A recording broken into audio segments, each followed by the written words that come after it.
ketika mendengar dalam bahasa Arab diterjemahkan dalam bahasa Indonesia ada kata-kata demi langit, demi bumi, demi waktu asar, demi waktu duha, maka itu bukan sumpah, ya. Demi engkau, ayahku dan ibuku, ya, bi abi anta wa ummi. Terjemahannya seperti itu. Ini miskinnya bahasa kita, maka tidak ada padanan lain kecuali demi. Padahal dalam bahasa Indonesia demi berarti sumpah, ya, kata-kata seperti itu. Disinilah rusaknya pemahaman sebagian saudara-saudara kita, menganggap bahwa bi ta tallahi billahi wallahi, jelas ini sumpah karena nama Allah. Tapi nanti ada wal asri, wad duha dan seterusnya. Dengan demikian mereka menyimpulkan berarti boleh dong bersumpah dengan atas nama duha, gitu ya. Jawabannya tadi, tidak semua wa, bi, ta yang ada di awal kalimat itu sumpah. Di sini Nabi bersumpah dengan wa aimullah. Terjemahannya nggak ada yang lain, demi Allah, dan benar karena Allah kan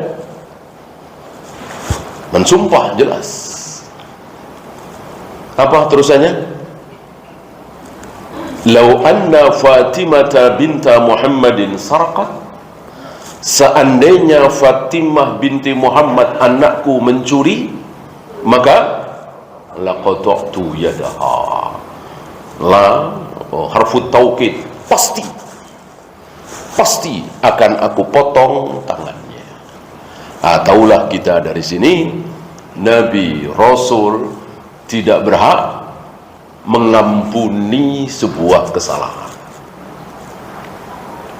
Sekarang presiden, ya, jauh di bawah derajat seorang nabi, seorang rasul, presiden berhak mengampuni. Jelas ini bukan syariat Islam. Entah aturan dari mana, ya, dari orang-orang kufar tentunya, bahwa presiden, raja berhak mengampuni. Kan ucapan Nabi ini beliau ucapkan setelah Usamah bin Zaid, laki-laki yang merupakan kesayangan Nabi SAW, termasuk ayahnya Zaid bin Harisah waktu masih hidup, sangat disayang oleh Nabi SAW. Maka para sahabat faham ini. Lalu para sahabat meminta kepada Usamah bin Zaid untuk menghadap Nabi SAW supaya si fulanah jangan dipotong tangannya, karena fulanah ini mencuri, dia wanita terhormat, bangsawan, tapi mencuri. Maka Nabi menjawab ini, dan akhirnya dipotong tangannya. Nah, kata Nabi selanjutnya, yang menyebabkan umat-umat sebelum kalian binasa begini nih. Kalau yang mencuri orang miskin, potong tangan. Kalau yang mencuri orang kaya, bangsawan, tidak. Kalau yang berzina, berjudi, mabuk, orang kaya, bangsawan, dibiarkan. Kalau miskin, ditegakkan hukuman. Ketika satu negeri, satu bangsa kelakuannya seperti ini, keadaannya seperti ini, siap bernasib seperti umat-umat terdahulu, dibinasakan oleh Allah. InsyaAllah tidak tersembunyi bagi antum Bagaimana Allah membinasakan umatnya Nabi Lut, umatnya Nabi Hud, umatnya Nabi Saleh, umatnya Nabi Nuh, kaum Ad, kaum Samud, Bani Israel, dan seterusnya. Binasa. Nah, jika kita tidak ingin dibinasakan seperti itu, maka harus adil. Kaya, miskin, bangsawan, rendahan, harus ditegakkan hukuman. Istilah kita tidak pandang bulu. Ya.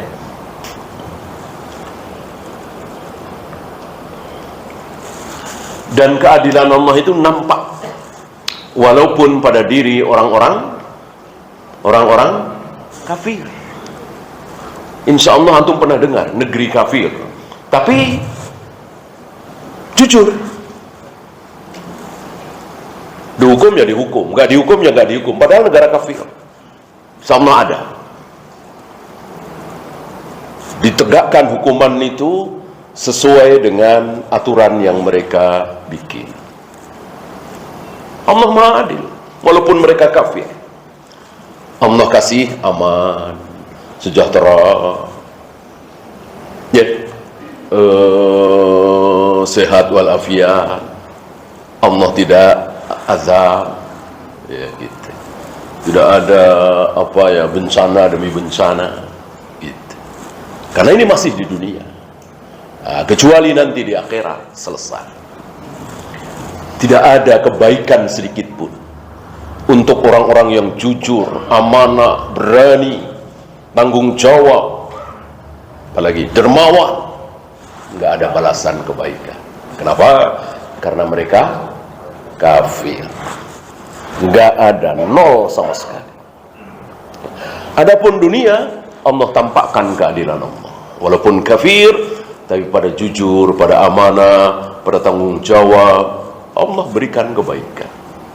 Dan sedang kita saksikan. Sebaliknya, negerinya kaum muslimin, mungkin termasuk negeri kita, ya, mayoritas kaum muslimin, banyak yang sholat masjid di mana-mana, tapi jauh dari kejujuran, jauh dari amanah, dan seterusnya. Allah uji, terus Allah uji. Bahkan kemarin sudah kita bahas, ujian demi ujian itu dalam rangka supaya kaum muslimin itu diampuni dosanya. Dengan kena banjir, gempa bumi, tanah longsor, gunung meletus, pada porak-poranda, kaum muslimin mereka ini, tapi banyak berbuat dosa. Lewat bencana demi bencana itu, mereka sabar, mereka mohon pertolongan kepada Allah, mohon ampun kepada Allah, Allah ampuni. Mati bertemu dengan Allah tanpa dosa. Ya. Tapi tentu kita tidak berharap seperti itu. Kita inginnya seperti para sahabat, para tabi'in, atba'ut tabi'in. Kan nggak ada azab bagi para sahabat, tapi luar biasa. Malah sebaliknya menguasai dunia, mengalahkan dua superpower dunia, Romawi dan Parsi. Mati masuk surga, diampuni. Tentu ini yang kita harapkan. Kita tidak berharap bencana demi bencana, walaupun berakhir dengan diampuni dosanya kalau kita sabar, mohon ampun kepada Allah. Ya. Kemudian kalimat wa bi'ahdillahi awfu, tunaikan janji Allah terhadap kalian. Kalimat ada janji Allah, ahadullah.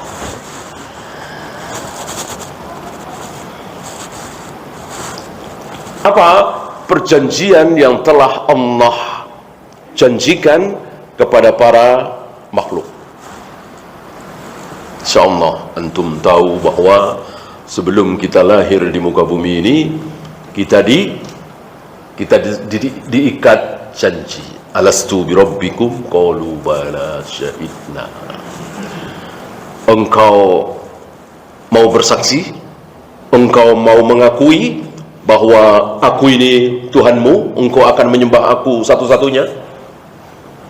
Bala, Bala dalam hal ini lebih fasih dari na'am. Iya betul ya Allah. Oleh karena itu begitu lahir, ini tinjauan para ulama ya, begitu lahir ternyata gelap gulita, lemah, tidak bisa apa-apa. Baru teringat janjinya, menangislah dia. Lama lupa. Kita semua lupa dan akan ingat kembali ketika mati. Ketika mati baru kita ingat lagi. Iya, ternyata aku sudah berjanji di hadapan Allah untuk menyembah Allah, untuk taat kepada Allah, untuk tidak menyekutukan Allah. Lupa. Maka tidak ada yang disalahkan kecuali dirinya. Ya.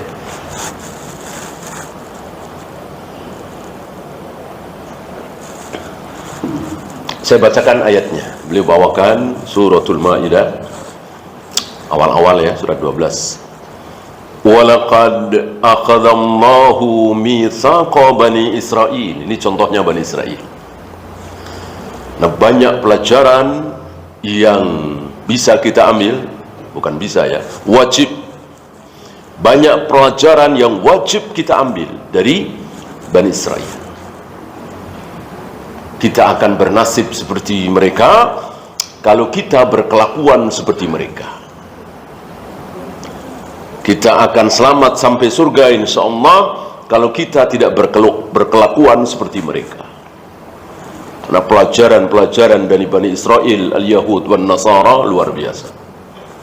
Insyaallah antum masih ingat dan tidak boleh lupa bahwa dalam sehari semalam kita memohon kepada Allah supaya kita tidak sama dengan Yahudi dan Nasrani, tidak ikut-ikutan Yahudi dan Nasrani. Kita berdoa memohon kepada Allah seperti itu dalam sehari semalam berapa kali? 17 minimal itu. Kalau kita nggak safar ya, kalau safar berkurang ya, safar yang qasar. Kalau tidak safar sesuai dengan jumlah rakaat 17. Nggak baca itu nggak sah salat kita. Ihdinas siratal mustaqim siratal ladzina an'amta alaihim. Siapa orang-orang yang telah engkau beri nikmat? Rasul dan para sahabat. Ghairil maghdubi alaihim, bukan jalannya orang-orang yang engkau murkai. Siapa? Yahudi. Waladhdallin, bukan jalannya orang-orang yang sesat. Siapa? Nasrani. Langsung penjelasan dari lisan Nabi alaihi salatu wassalam. Tapi sayang, 1000 sayang, 17 kali minimal dalam sehari semalam kita memohon seperti itu. Dalam praktek sehari-hari justru kita ikut-ikutan kelakuan Yahudi, kelakuan Nasrani. Coba aja, dari mulai ulang tahun pernikahan, ada pernikahan perak, emas. Siapa coba yang ngajarin ini, yang mencontohkan ini siapa coba? Kalau bukan Yahudi dan Nasrani.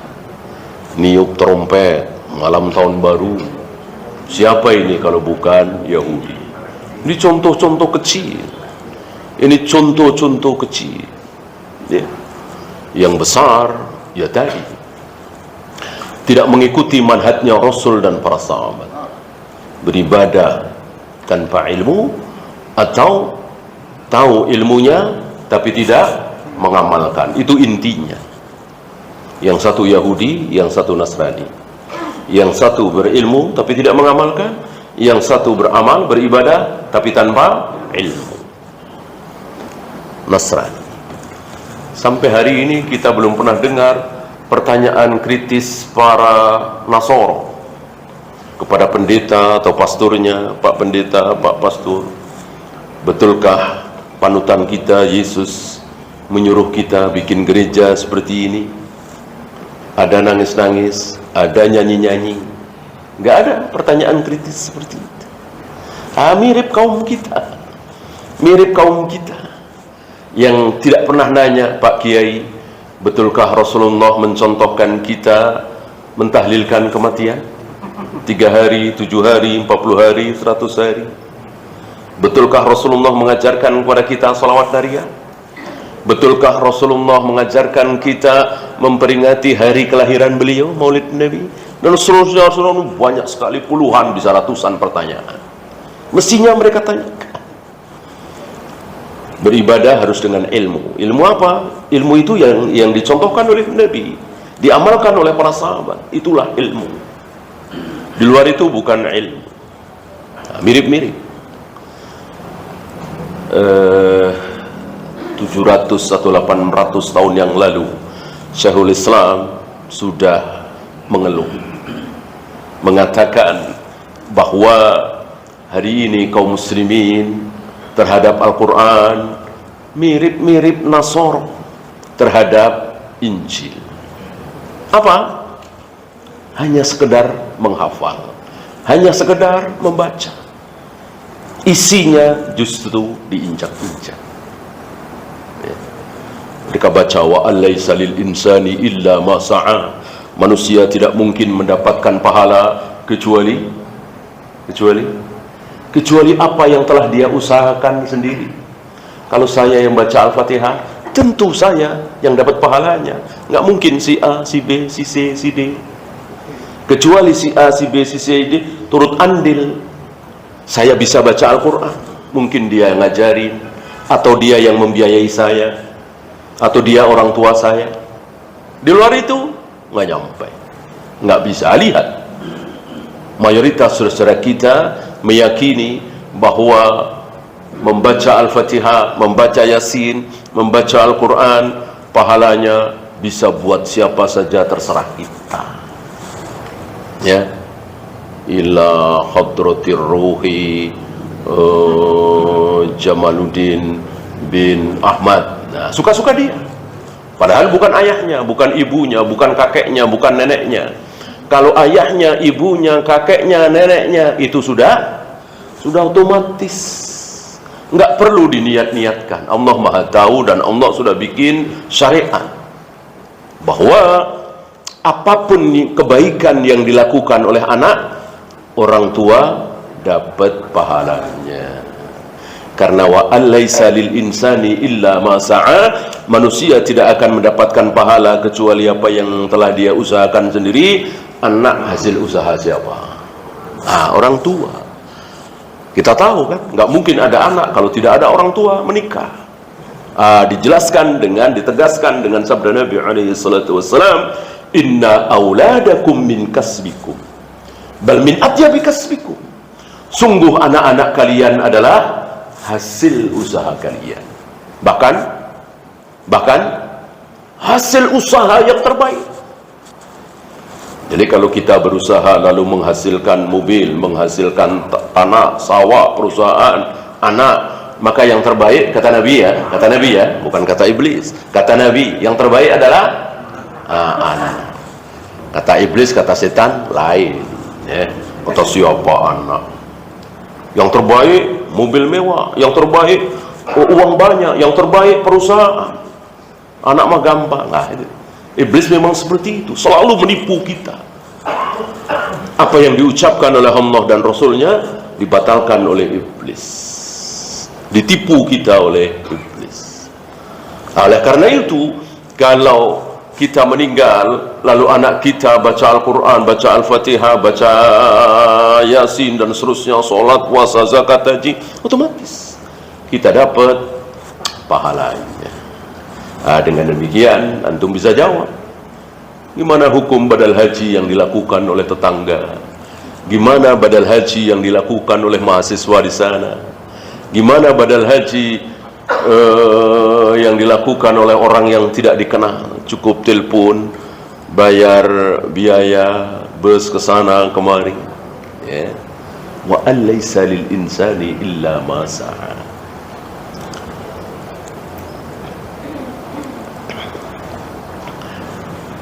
Wa ba'athna minhum 12 naqiban.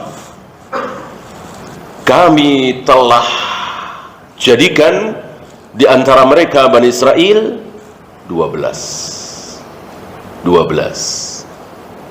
nabi? Bukan.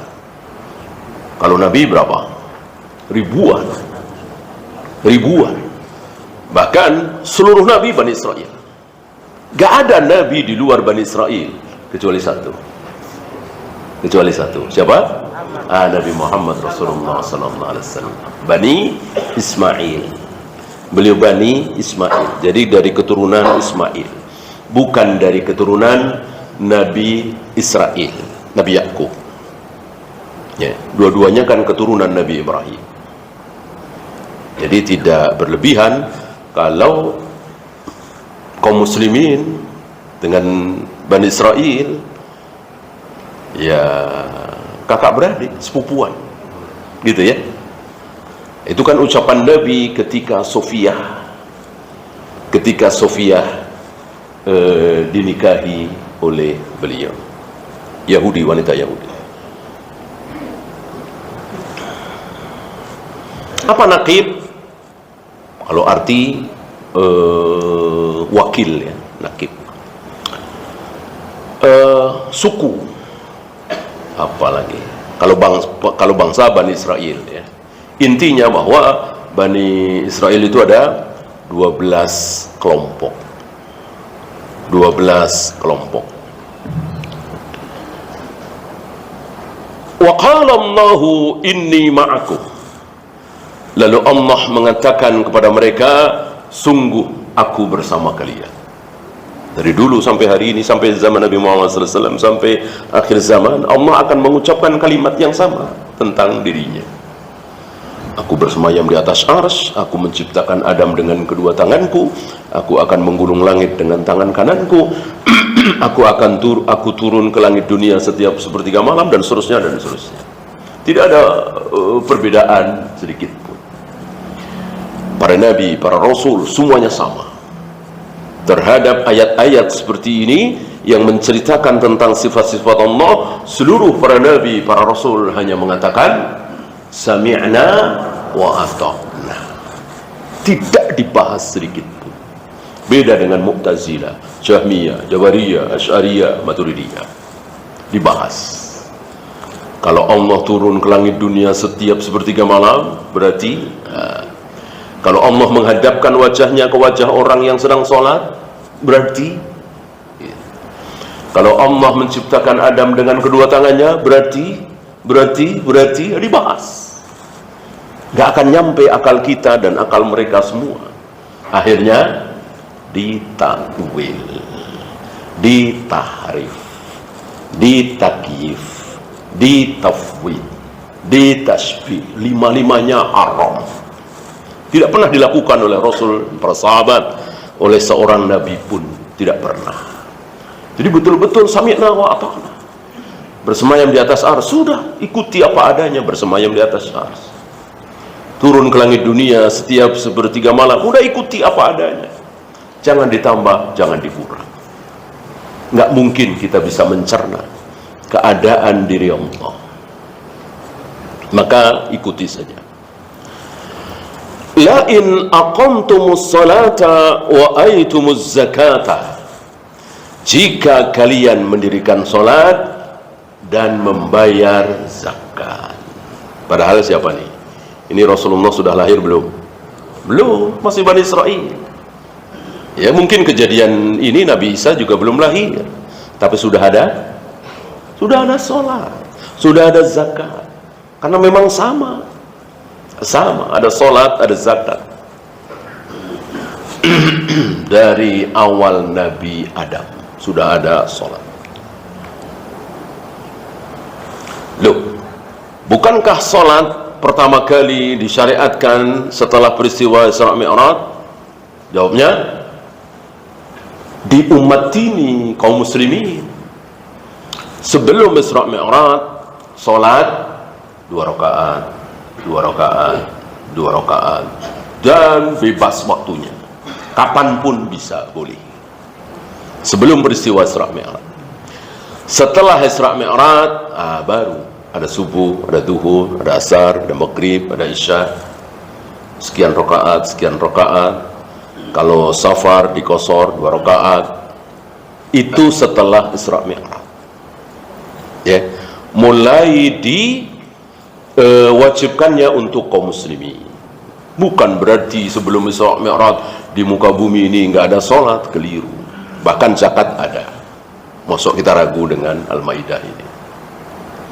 Nah, cuman kita tidak tahu apakah 2,5%, apakah yang dizakati sama dengan kita, apa emas, perak. Emas perak ini dua macam ya, yang sekarang sepertinya menjadi satu macam. Apa emas dan perak sekarang menjadi satu macam. Apa? Duit, uang, gitu ya. Banyak di antara kita yang tidak punya emas sama sekali, tidak punya perak sama sekali, tapi dia wajib membayar zakat. Kenapa? Karena punya uang miliaran, dan begitu. Nah, diambil 2,5%. 2,5%-nya sama, perak 2,5%, emas 2,5%, berarti uang 2,5%. Ya. Hanya kalau untuk nisab lebih aman antum pakai emas apa perak? Perak. Kenapa? Untuk nisab ya. Kalau untuk jumlah yang dikeluarkan kan sama, mau emas mau perak 2,5. Kalau pakai emas ya 20 miskol ya sekitar 80 sekian gram. Bisa berapa belas atau berapa puluh juta itu. Kalau pakai perak saya kira nggak sampai 8 juta, 7 juta sudah wajib zakat. Nah pertanyaan, uang ini emas apa perak? Kan nggak bisa jawab, ya kan? Nggak bisa jawab. Orang dulu di zaman Nabi yang namanya uang alat tukar adalah bisa emas, bisa perak, bisa dinar, bisa dirham, dua-duanya ada. Nah sekarang diganti uang kertas atau rekening kita dengan transfer. Nah pertanyaan, ini emas apa perak? Gimana cara jawabnya? Orang emas bisa, perak bisa. Nah kalau emas ya tadi mungkin puluhan juta baru kena. Kalau perak mungkin 7 juta, 8 juta atau kurang dari itu sudah wajib mengeluarkan zakat. Nah berarti kan lebih hati-hati kalau pakai perak. Nah bagi orang awam seperti kita disuruh hati-hati, lebih berhati-hati, jangan terbalik. Ambil contoh misalnya kan ada ulama yang menghalalkan musik. Siapa? Ibnu Hazm, ya kan?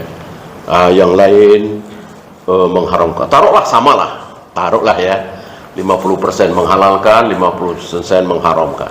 Kita orang awam lebih baik ambil yang mana? Yang mengharamkan. Itu hati-hati namanya. Itu hati-hati namanya. Ya. Maka lebih hati-hati dengan perak.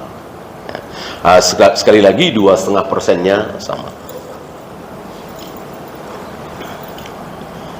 Kemudian hasil bumi yang dimaksud biji-bijian, ya, hasil bumi yang dimaksud biji-bijian. Kemudian apa? Ternak, ya. Dan ternak ini sudah dibatasi oleh syariat. Kemarin sudah kita bahas. Ada berapa? Ada 3. Ada 3. 1, ternak. Langsung nggak tahu ternak? 1, ternak. Unta. Unta dengan berbagai macam jenisnya. Kita nggak tahu ya. Orang Arab insya Allah tahu. Ada unta jenis ini, unta ini. Yang kedua, sapi dengan berbagai macam jenisnya. Sapi ini, sapi ini, sapi ini. Syekhul Islam mengkiaskan kerbau. Ya. Yang terakhir, kambing. Kambing ya yang masyhur 2 ya. Ada kambing, ada domba. Adakah yang keempat? Tidak ada. Yang kelima tidak ada. Cukup 3 itu. maka nggak ada zakat ternak ayam, ternak bebek, ternak lele, nggak ada. Nggak ada. Maksudnya lele sekian zakatnya sekian, ayam sekian zakatnya sekian, nggak ada. Adanya uangnya gitu. Kalau kambing, kalau sapi, kalau unta kan jadi duit nggak jadi duit, pokoknya kalau punya kambing 40 ambil satu. Nggak, petugas nggak nanya laku berapa nih, nggak. Pokoknya Anda punya kambing berapa tahun ini, 80, ambil 2 gitu ya. Sapi 30, unta 25, kan jelas ini. Kalau lele, ayam dan seterusnya bingung ya. Ayam berapa ratus, diambil berapa ekor ayam, nggak ada jawaban, kan nggak boleh ngarang. Itu yang dimaksud. Jadi sudah dibatasi. Dan banyak bid'ah hari ini. Yang paling masyhur, yang terkenal adalah zakat amaliyah, profesi ya, diambil setiap bulan. Dengan apa mereka berhujah? Dengan ra'yu, betul-betul dengan ra'yu, tanpa dalil sedikit pun. Oleh karena itu ketika Syekh Yusuf Qaradawi mencanangkan ini, dibantah oleh Syekh Albani. Kalau tidak salah, Syekh Yusuf memaparkan 3 dalil, 3 hujah. Yang 2 dijawab oleh Syekh Albani, yang 1 tidak dijawab. Karena yang 1 ini ra'yu, ngapain menjawab ra'yu? Yang 2 ini dalil ya.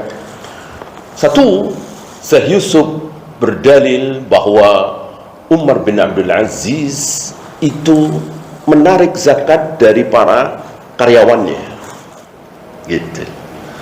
Nah ini disimpulkan oleh Syekh Yusuf bahwa tiap bulan disamakan dengan kita, namanya gaji kan tiap bulan ya.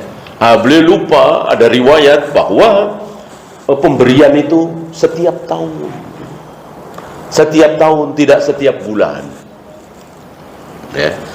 Artinya hujah ini dipatahkan oleh beliau, oleh Syekh Albani. Yang kedua, Syekh Yusuf mengatakan hadis tentang haul tidak sahih. Hadis tentang haul tidak sahih. Beliau membawakan satu hadis dan beliau mengatakan hadis ini tidak sahih. Kata Syekh Albani, betul yang ini tidak sahih, ini dhaif. Tapi yang ini beliau bawakan 3 atau 4 yang lain. Sementara yang dibawakan oleh Syekh Yusuf yang 1. Ya. Kan ketika ini tidak sahih, apakah tidak ada hadis yang lain yang bisa mengangkat derajat itu? Ya. Beliau punya 3 atau 4 hadis yang sahih. Ya seandainya hadis ini nggak usah bilang dhaif lah, nggak ada. Ya, ambil yang 3 atau 4 hadis ini sahih.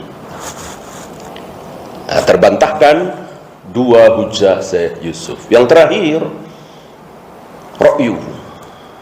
Syekh Yusuf mengatakan kalau zakat profesi itu tidak ada, artinya seorang dirut, seorang menteri, seorang pejabat tinggi, gajinya tiap bulan puluhan juta bahkan ratusan juta, kok zakatnya tidak tiap bulan tapi tiap tahun? Kasihan dong petani. Nah, kan ra'yu ini. Kasihan dong petani. Petani itu begitu panen langsung zakat 5% atau 10%, tergantung pengairannya bayar apa tidak ya. Beliau lupa kan petani kalau panen ratusan ton langsung dikeluarkan zakatnya berapa kali? Sekali. Seandainya tahun depan panenannya itu masih ada, disimpan lama, dikeluarkan lagi apa tidak zakatnya? Tidak. Cukup sekali panen itu. Beliau lupa ini. Cuman ini tidak dibantah oleh Syekh Albani. Ngapain? Orang ra'yu. Kalau ra'yu ya dengan ra'yu ya panjang. Yang beliau ladeni adalah dalil. Dan begitulah para a'immah. Dan begitulah para ulama. Begitulah para orang-orang yang berilmu. Mau ngeladenin yang dalil yang ilmu. Maka ucapan orang-orang jahil, ucapan orang-orang bodoh yang mengatakan begini, begitu, begini, jangan diladeni. Seperti apa yang kita dengar dari mereka, saudara-saudara kita yang mencaci maki kita, kaum salaf, begini, begitu, Tuhannya begini. Ada yang bilang Tuhannya orang Wahabi seperti apa dia bilang? Sunggokong, ya kan? Oh, duduk begitu ya, Tuhannya sunggokongan begitu tuh, ya. Ini kan ngapain dibalas? Udah biarin aja, biarin aja dia ngomong, biar puas, ya. Nggak usah diladenin.